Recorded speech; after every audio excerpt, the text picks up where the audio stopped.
ప్రతి ముత్తైదు అంబను కాదే కవిచేది తన మదిలోని కలకలనన్ని అమ్మలకేగ తెలిపేది నెలతలే లేకుంటే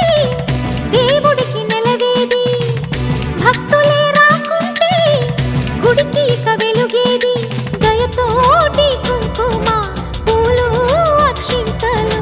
మనమంతా ఇవ్వాలి తన తాళి నిలపాలి తాళి కాచి ముత్తైదా ఎల్ల